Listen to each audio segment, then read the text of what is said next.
President and co-founder of the West Coast Trial Lawyers, Neama Rahmani. Neama, what do you make of the evidence that's been laid out in the case so far? Well, last week, all eyes were on Stormy Daniels, and we heard a lot more than we needed to. Salacious details of this sordid affair between the former porn star and Donald Trump. And frankly, a lot of it didn't need to come in. It wasn't relevant. The defense did a poor job of objecting. But really, I think that was all the undercard. This week, Michael Cohen, the star witness for the prosecution, will testify starting Monday. And he's already been impeached. We know that he's a convicted felon and an admitted liar. But some of the other witnesses in the case, like David Pecker and Keith Davidson, have already undermined his credibility. So it's going to be interesting to see if the prosecution, they can provide some independent evidence to corroborate what he's saying. Yeah, we'll get to Michael Cohen in just a moment. Let's stick with Stormy Daniels for a minute. If people, our viewers, maybe they're just watching on a Saturday, they weren't following this trial the way that all of us huddle around while we're in the media and types like you. Not everybody's watching it this way. The details, why do you think the defense did not jump in there even more? Was that a mistake that they made, or was that part of a bigger game that they're playing, to try to motion for a mistrial in some other form later down the line, or something on appeal later? Or was it a mistake? What's the deal? It seems like they would have been jumping in more.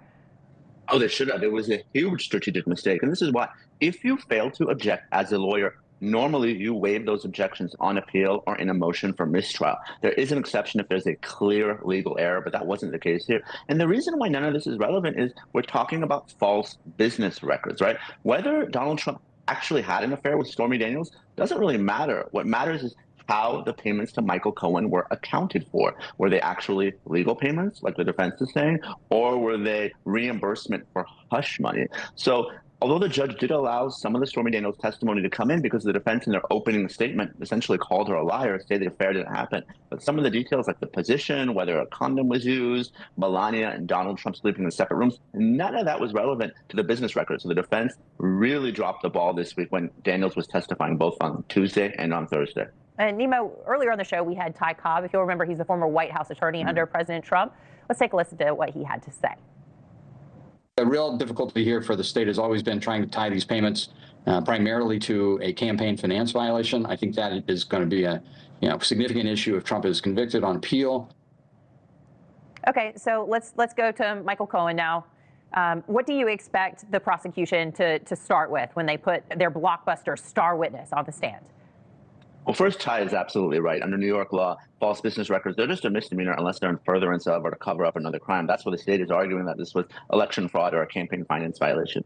I expect Michael Cohen to really set forth in great detail what those payments to him were. He was paid over $400,000, and the state is arguing that it was grossed up. That means he was reimbursed not just for the amount that he paid personally to Stormy Daniels, but for taxes and reimbursement for some electronic and tech fees as well. So he's going to lay out the whole scheme, and he's going to argue, I believe, that this was all related to the 2016 presidential election. Donald Trump made these payments not because he wanted to protect himself and his family from embarrassment, but because he wanted to shield this information from the American people. And I think the testimony is going to last days, and I expect the cross-examination to be very aggressive. And let's hit on the gag order now, okay? So Trump's been fined multiple times. Of course, he's just said, look, this is not fair. You've got Michael Cohen going on social media wearing T-shirts that show Trump behind bars or, live streaming on TikTok and things. How do you sort of square that circle? And being a legal eagle yourself, is that fair, and is that justice at work?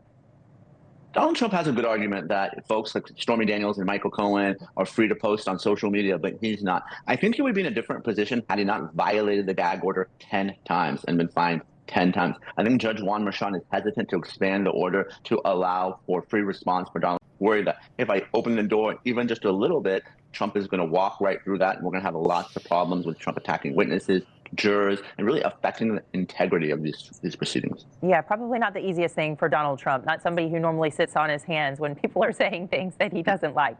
Neama Rahmani, thank you so much for your insight and analysis today on the hush money trial. A lot to look forward to next week. 10 minutes after the hour. Appreciate your time.